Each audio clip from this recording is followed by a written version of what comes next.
Okay, so we've come to the end of module 7. Now we've covered quite a lot in this module so far, and I'm sure you know what I'm going to say now. Review. Make sure you go over everything we've covered in this module, because this is the basis of how you're going to be making a lot of money in the Forex. So you need to know this strategy inside out. It's very important at this point to emphasize the fact that you must go over the examples we've covered in this module and look at the market charts.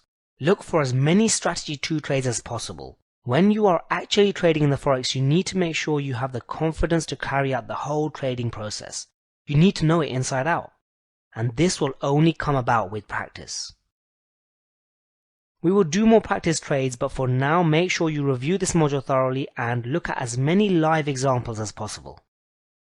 This is Kumar for Trade to Success University. I'll see you in module 8.